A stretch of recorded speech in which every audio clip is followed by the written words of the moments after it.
गाय का भारतीय संस्कृति और धर्म में अत्यंत महत्वपूर्ण स्थान है। उसे माता का दर्जा दिया गया है और उसकी महिमा का वर्णन वेदों, पुराणों और अन्य धार्मिक ग्रंथों में भरे पड़े हैं। गाय को पूजनीय और श्रद्धेय माना जाता है। वेदों में गाय को अदिति, लक्ष्मी और सरस्वती का स्वरूप माना गया है। उसे पवित्र और पूजनीय बताया गया है। गाय के दूध, दही, घी, गोबर और गौमूत्र को पंचगव्य कहा जाता है, जो धार्मिक अनुष्ठानों में प्रयोग किए जाते हैं। भागवत पुराण में गाय की महिमा का वर्णन करते हुए कहा गया है कि गाय का पूजन करने से समस्त पाप नष्ट हो जाते हैं और पुण्य की प्राप्ति होती है। आज हम आपको गाय को रोटी खिलाने के 7 फायदे बताएंगे, लेकिन उससे पहले आपको एक शिक्षाप्रद कहानी सुनाते हैं। एक समय की बात है, एक छोटे से गांव में एक सुंदर गाय रहती थी जिसका नाम गौरी था। गौरी को उसके मालिक रामलाल ने बचपन से पाला था। उसकी देखभाल रामलाल के परिवार सभी सदस्य बहुत ही स्नेहपूर्वक करते थे। गौरी ने अपने जीवन में कई बार दूध दिया था और गांव के बच्चों से लेकर बुजुर्गों तक सबको अपने मीठे दूध से तृप्त किया था। रामलाल के घर की समृद्धि का एक बड़ा हिस्सा गौरी की बदौलत ही था। समय बीतता गया और गौरी धीरे धीरे बूढ़ी होने लगी। अब वह पहले की तरह दूध नहीं दे पाती थी। रामलाल और उसका परिवार अब उसकी देखभाल करने में असमर्थ महसूस करने लगे।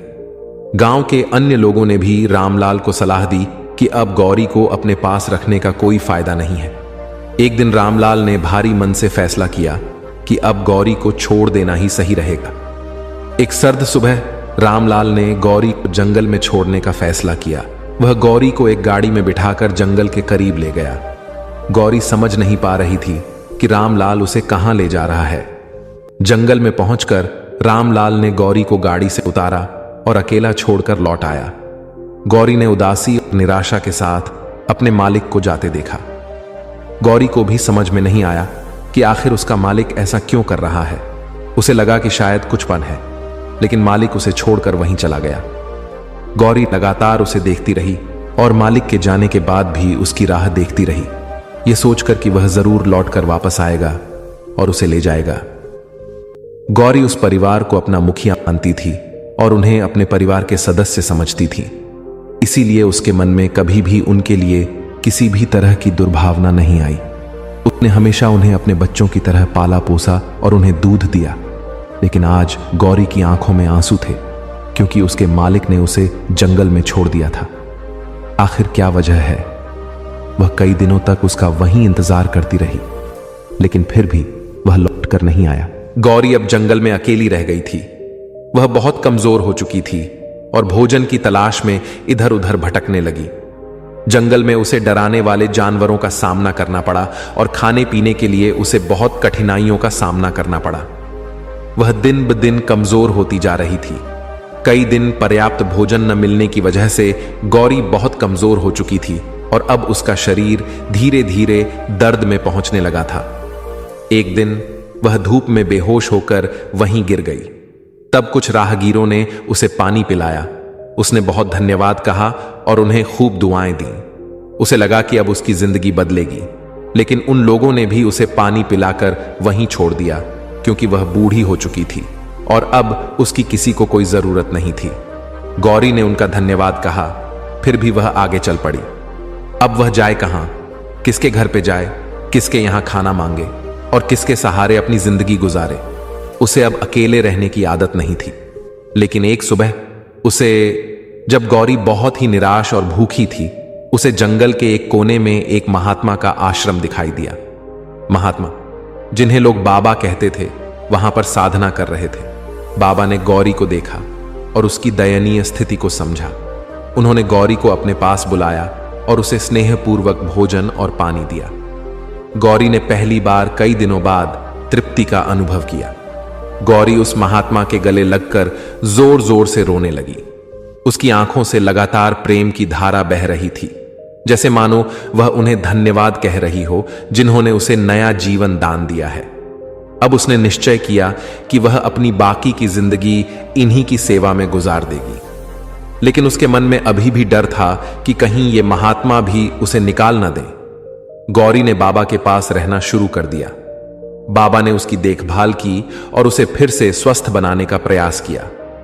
बाबा का आश्रम जंगल के एक शांत कोने में स्थित था और वहां का वातावरण बहुत ही शांत और पवित्र था। बाबा के साथ रहते हुए गौरी ने फिर से जीवंत महसूस करना शुरू किया। गौरी अब पूरी तरह से स्वस्थ हो चुकी थी और उसने बाबा के आश्रम में अपनी नई जिम्मेदारी निभानी शुरू कर दी। वह आश्रम में आने वाले भक्तों का स्वागत करती और उनके साथ स्नेहपूर्वक व्यवहार करती। बाबा के साथ रहते हुए गौरी ने योग और ध्यान का भी अनुभव किया।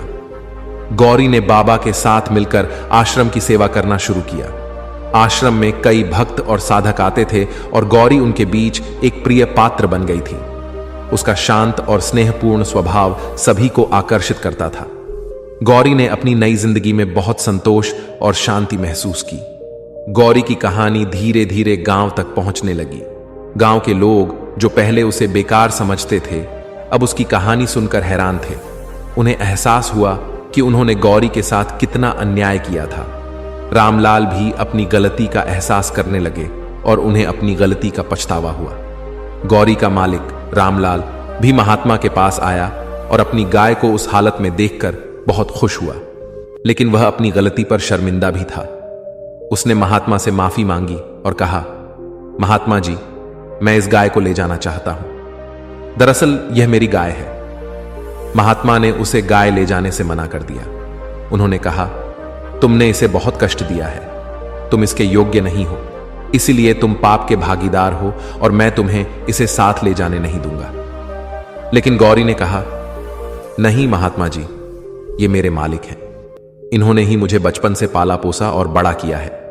मैं इनके घर में ही रही हूं, इसीलिए मैं इनके साथ जा सकती हूं। गाय की विनम्रता और प्रेम भाव देखकर महात्मा ने कहा, ठीक है, लेकिन इस गाय को ले जाने से पहले मैं तुम्हें कुछ बातें बताऊंगा जिन्हें तुम्हें जीवन भर याद रखना होगा। अब मैं तुम्हें गाय को रोटी खिलाने के 10 अनमोल फायदे के बारे में बताने जा रहा हूं जो तुम्हारा जीवन बदल देंगे। महात्मा ने गांव के सभी लोगों को अपने पास बैठाया और कहा, अब मेरी बातों को ध्यान से सुनो। गाय को रोटी खिलाने से मिलने वाले सबसे पहले फायदे के बारे में मैं बताता हूं। पेन कर्म शुद्धि, यह एक अच्छा कर्म माना जाता है जो हमारे बुरे कर्मों को कम कर सकता है और आत्मा की शुद्धि में सहायक होता है। मान्यता के अनुसार जब आप किसी गाय को रोटी खिलाते हैं तब आपके मन में सकारात्मक ऊर्जा का संचार होता है। इससे आपके कर्मों की शुद्धि होती है और आपके मन से पाप कर्म और बुरी भावनाओं का नाश होता है। इससे आपका मन कोमल और शीतल बन जाता है और आपके मन में जीवों के प्रति दया उत्पन्न होती है। इस प्रकार आप एक बेहतर जीवन की शुरुआत करते हैं और आपका जीवन समृद्ध और बेहतर बनता है। 2. मन की शांति, गाय को रोटी खिलाने से मानसिक शांति और संतुलन मिलता है। यह ध्यान और ध्यानावस्था में सुधार करता है। गाय को रोटी खिलाने से अशांत मन शांत हो जाता है और हम चीजों को एक अलग नजरिए से देखने लगते हैं। तब हमारा मन शांति और सद्भावना में रहता है। यह हमें दर्शाता है कि हमारे मन में किसी के प्रति कितना आदर और भावना है, क्योंकि गाय अपने आप में सकारात्मक ऊर्जा लिए होती है। इसीलिए यह आपके कठिनाइयों को दूर करने के साथ साथ आपके मन को शांत करती है और आप परेशानियों से मुक्त महसूस करते हैं। तब आपके मन में चिंताएं नहीं आती। 3. मानसिक संतुलन, पशुओं के साथ समय बिताने से मानसिक तनाव कम होता है और मानसिक स्वास्थ्य में सुधार होता है। महात्मा ने कहा, जब तुम गाय या किसी भी जानवर के साथ समय बिताते हो और प्यार से उसके साथ रहते हो तो तुम्हारा मानसिक संतुलन बना रहता है और तुम हमेशा खुश महसूस करते हो। जानवरों में एक विशेष भावना होती है जो हमें इंसानों से अलग बनाती है। इसीलिए जब तुम किसी गाय या जानवर के साथ समय बिताते हो तो तुम्हारे अंदर खुशियों की बौछार होती है और तुम्हारा मानसिक तनाव कम होता है। खुश रहने से सेहत बनती है और जीवन अन्य चिंताओं से मुक्त हो जाता है। 4. धार्मिक पुण्य, हिंदू धर्म में गाय को पूजनीय माना गया है। गाय को रोटी खिलाने से धार्मिक पुण्य मिलता है और इसे शुभ कार्य माना जाता है। 5. धार्मिक संतोष, धार्मिक मान्यताओं के अनुसार गाय को भोजन कराने से भगवान का आशीर्वाद मिलता है और धर्म का पालन करने का संतोष प्राप्त होता है। 6. गाय को रोटी खिलाने के लिए बाहर जाने से शारीरिक गतिविधि बढ़ती है, जो स्वास्थ्य के लिए लाभदायक होती है। 7. गाय को रोटी खिलाने से उनके पोषण में सुधार होता है, जो अंततः उनके दूध और अन्य उत्पादों की गुणवत्ता में वृद्धि करता है, जिससे मानव स्वास्थ्य को भी लाभ होता है। इतना सब सुनने के बाद गौरी के मालिक को बहुत दुख हुआ और उसे अपनी गलती का एहसास हुआ। उसने महात्मा से फिर से माफी मांगी और कहा, अब मैं दोबारा ऐसी गलती नहीं करूंगा।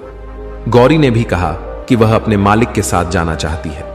इस पर महात्मा ने उसे गौरी को साथ ले जाने की अनुमति दे दी। गौरी ने बाबा के साथ मिलकर गांव लौटने का निर्णय लिया। गांव के लोग उसका स्वागत बड़े स्नेह और सम्मान के साथ किया। गौरी अब गांव की प्रिय गाय बन चुकी थी और सभी उसका बहुत ख्याल रखते थे। गौरी ने अपने जीवन की एक नई शुरुआत की। वह अब गांव के बच्चों के साथ खेलती, बुजुर्गों के साथ समय बिताती और गांव के हर व्यक्ति के जीवन में खुशी और शांति का संचार करती। गौरी की कहानी ने गांव के लोगों को सिखाया कि सच्ची खुशी और संतोष दूसरों की सेवा और सम्मान में है। गौरी ने अपने जीवन में बहुत कष्ट सहे थे, लेकिन अंत में उसे सच्ची खुशी और संतोष प्राप्त हुआ। उसकी कहानी हमें यह सिखाती है कि जीवन में कभी हार नहीं माननी चाहिए और सच्चे स्नेह और सम्मान से हर कठिनाई को पार किया जा सकता है। बाकी अगर ये कहानी आपको अच्छी लगी हो तो इस वीडियो को लाइक करें,